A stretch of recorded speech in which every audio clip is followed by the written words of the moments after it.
ஜோதி, அந்த தமிழ் டீச்சர் பேர் என்ன சொன்ன? மனோ, மனோஹரியா, மனோ அந்த மாதிரி ஏதோ சொன்னாங்க. ஏன் கேக்குறீங்க? ஒன்றும் இல்லை, செங்கல்பட்டுக்கு போனா அந்த டீச்சருக்கு போய் தேங்க்ஸ் சொல்லிட்டு வரலாம்ல, அதுதான்.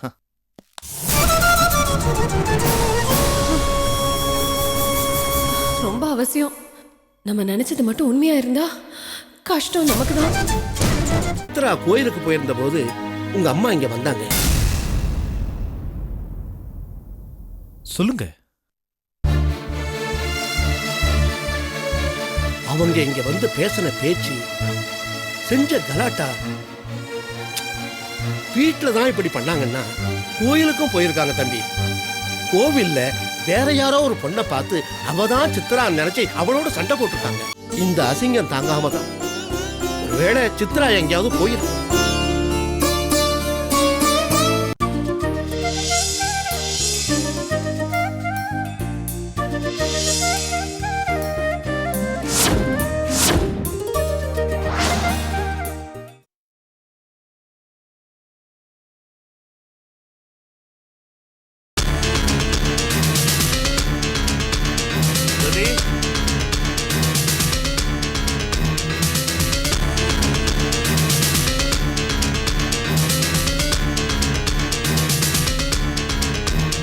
ஏய் ஜோதி, சாரி கொஞ்சம் லேட் ஆயிருச்சு. நான் ஒருத்தி வெளியே போனேன்னா நான் இல்லைன்னே நினைச்சிடுவீங்களா? இவ்வளவு லேட்டாவா வரீங்க? என்னாச்சு உனக்கு? எனக்கு காலேஜை விட்டா வேற வேலையே இல்லைன்னு நினைச்சிட்டியா? எனக்குன்னு கொஞ்சம் என்டர்டைன்மெண்ட் இருக்காதா? என்டர்டைன்மெண்ட், என்கேஜ்மெண்ட் எல்லாம் சரிதான். ஆனா பொண்டாட்டியோட டெவலப்மெண்ட் பத்தி கொஞ்சம் கூட யோசிக்க மாட்டீங்களா? டெவலப்மெண்டா? அப்படின்னா உங்களுக்கு எப்ப பார்த்தாலும் இது ஒண்ணுதான். வேற எதுவுமே யோசிக்கவே மாட்டீங்களா? இது பாருங்க, நம்ம ரெண்டு பேரும் ஒரு என்டர்டைன்மெண்ட்க்குன்னு எங்கேயாவது வெளியே போயிருக்கோமா? ஒண்ணுல சங்கர் வீட்டுக்கு போவோம், இல்ல ரகு வீட்டுக்கு போவோம். அது தவிர சினிமா, பார்க், பீச் எங்கேயாவது கூட்டிட்டு போயிருக்கீங்களா? உனக்கு அறிவு இவ்வளவுதான் ஜோதி. புருஷன் எந்த அளவுக்கு மனைவி மேல அன்பு வச்சிருக்கானோ அதுதான் அவளுக்கு புருஷனால கிடைக்கிற டெவலப்மெண்ட். பக்கத்து வீட்டு ஈஸ்வரி மாதிரி நீயும் ஏன் அழுத்துக்கிற? இது பாரு ஜோதி, இது பாரு. ஆமா, இப்படி ஏதாவது சொல்ல வேண்டியது, அதுக்கப்புறம் இதை பாரு அதை பாருன்னு எக்ஸ்பிளைன் பண்ண வேண்டியது. ஒன்றும் வேண்டாம், போங்க. இதுக்கெல்லாம் சலிச்சுக்கலாமா ஜோதி? ஜோதி, என் செல்லம் இல்ல. விடுங்க விடுங்க, உங்களுக்கு வேற வேலையே இல்ல. சும்மா ஏதாவது சொல்ல வேண்டியது, அப்புறம் செல்லம். போங்க. என்ன ஜோதி இது? இது பாரு, ஊடல தான் மனித சமுதாயமே பின்னி படைஞ்சிருக்கு. ஊடல தான் கூடலே இருக்கு. திருவள்ளுவர் என்ன சொல்றாருன்னா, ஐயோ அப்பா சாமி போதும். உங்க லெக்சர் எல்லாம் காலேஜ்ல வச்சுக்கங்க. இது வீடு, நான் கொஞ்சம் நிம்மதியா இருக்கணும். போங்க, போய் ட்ரெஸ் சேஞ்ச் பண்ணிட்டு வாங்க. நிம்மதியா இருக்கணுமா? சரி, நான் போய் ட்ரெஸ் சேஞ்ச் பண்ணிட்டு வரேன்.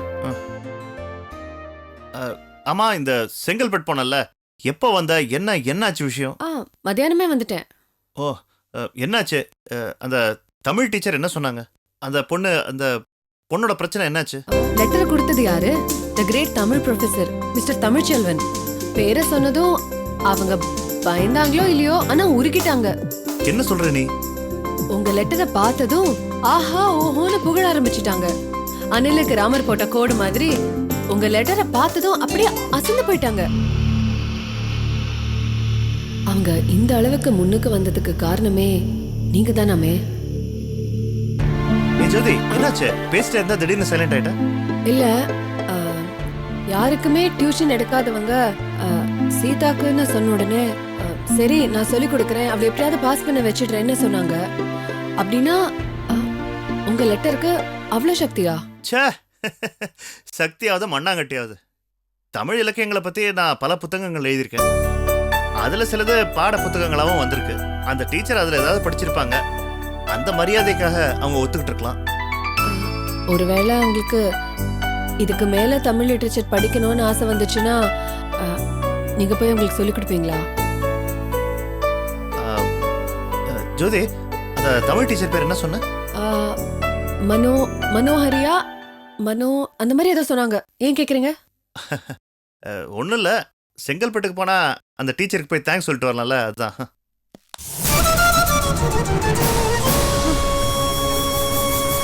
ரொம்ப அவசியம்.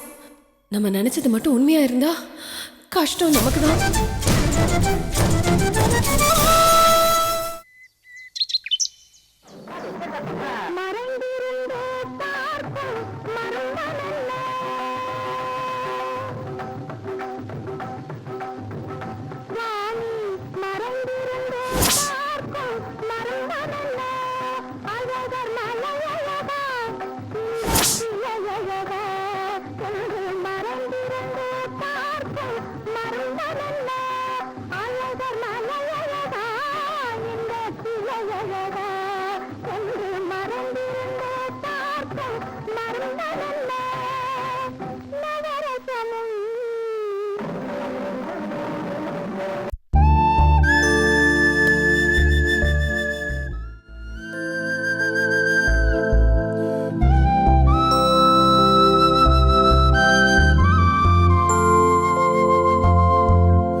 ஃபோன் பண்ணி எடுக்க மாட்டேங்கிறா. என்னாச்சு அவளுக்கு?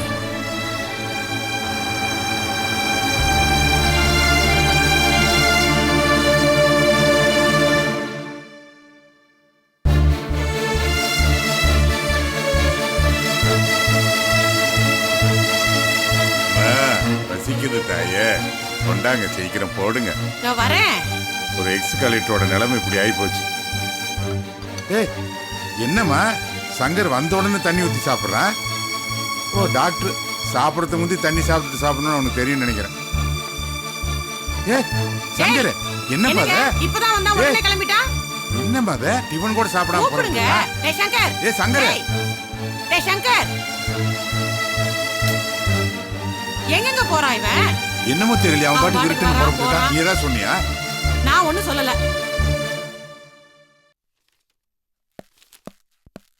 சித்ரா, சித்ரா, சித்ரா.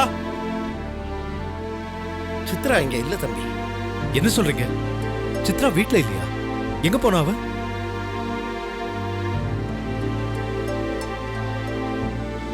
வசந்தி, சித்ரா எங்க போனா? என்னாச்சு அவளுக்கு? சொல்லு வசந்தி. ராத்திரியே வெளியே கிளம்பி போயிட்டாங்க. ராத்திரியே போயிட்டாளா? ஏன் போனா? எங்க போனா? என்கிட்ட ஒரு வார்த்தை சொல்றதுக்கு என்ன? எந்த காரணத்தை கொண்டும் யாருக்கிட்டையும் சொல்லக்கூடாதுன்னு உத்தரவு போட்டிருக்காங்க.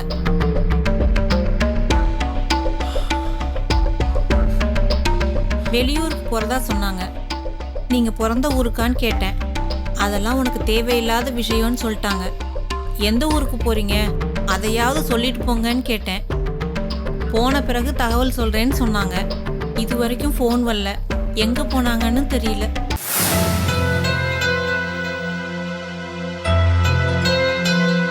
சித்ரா கார் வெளியில நிக்குது. எப்படி போனா? எப்படி போனா அவ? கால் டாக்ஸி கூட்டர் சொன்னாங்க. அந்த டாக்ஸிலேயே தான் போனாங்க. Call taxi.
நாலு பேருக்கு என் தங்கச்சி உன் வீட்டுல தங்கி தாங்க தெரிஞ்சாங்கன்னா கார்த்து போக மாட்டாங்க. நீ நாட்டிக்காரு தானே?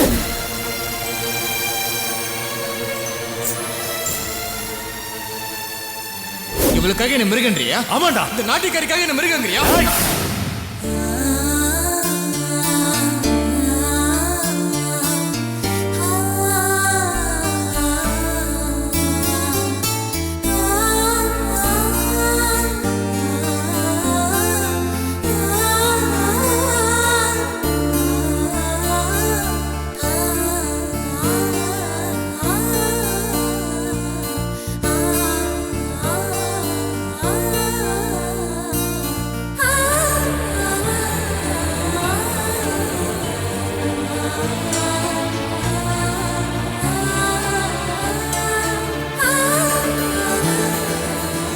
தம்பி,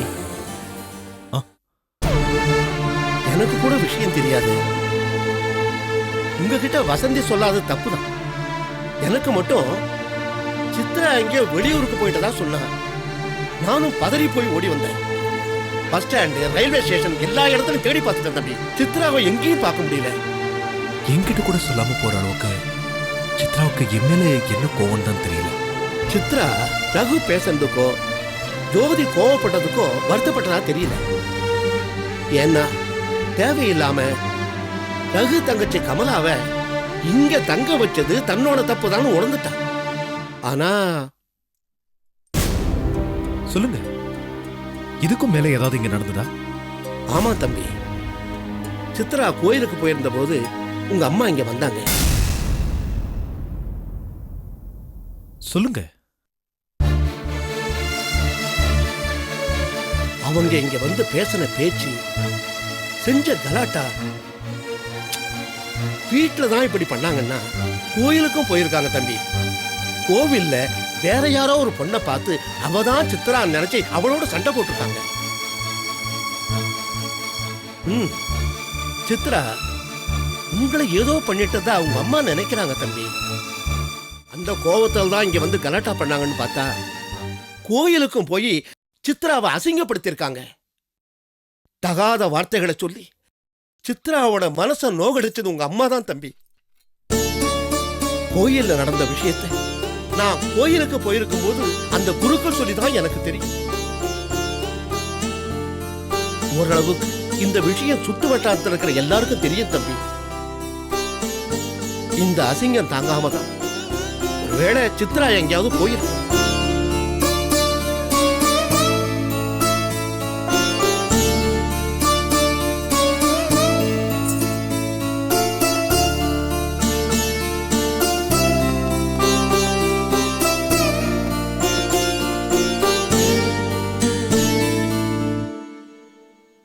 இது பெங்களூர் கத்திரிக்காயா இல்ல தமிழ்நாட்டு கத்திரிக்காயா?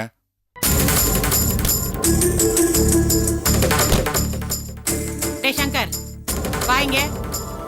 விளக்கு வச்ச நேரம் சுவாமி வளர்த்துன்னு சொல்லுவாங்க. நீ பாட்டுக்கு வாசக்கதவை சாத்திட்டு வர. விளக்கு வச்ச நேரத்துல வாச கதவு திறந்திருக்கணும். ஆனா உன் மனக்கதவு எப்பவுமே மூடி இருக்கும். என்னடா சொல்ற? நீ சொல்ற சாமி வீட்டுக்குள்ள உலாவினா உனக்கு நல்லது கிடைக்கும். நீ ஒவ்வொரு வீட்டுக்கா போய் உக்கிரமா உலாவிட்டு வரியே, அதனால எத்தனை பேருக்கு தொல்லை, எத்தனை பேருக்கு உபத்திரவம். கொஞ்சமாவது யோசிச்சு பாத்தியாமா? டேய், நான் யார் வீட்டுக்கு போனேன், என்ன பேசினேன், என்னால யாருக்கு என்ன தொல்லை, அதனால உனக்கு என்ன உபத்திரம் சொல்லுடா. ஏமா செய்யறதெல்லாம் செஞ்சுட்டு அப்பாவி மாதிரி நடிக்கிறேன்? முதல்ல கமலா வீட்டுக்கு போனேன், இப்போ சித்ரா கிட்ட பாவத்தை கூட்டிக்கிட்டேன். சித்ரா உன்னை பெத்த தாயை விட எவ்வளவு மேலா நினைக்கிறா தெரியுமாமா? அவ இது வரைக்கும் உனக்கு என்னமா கெடுதல் பண்ணா?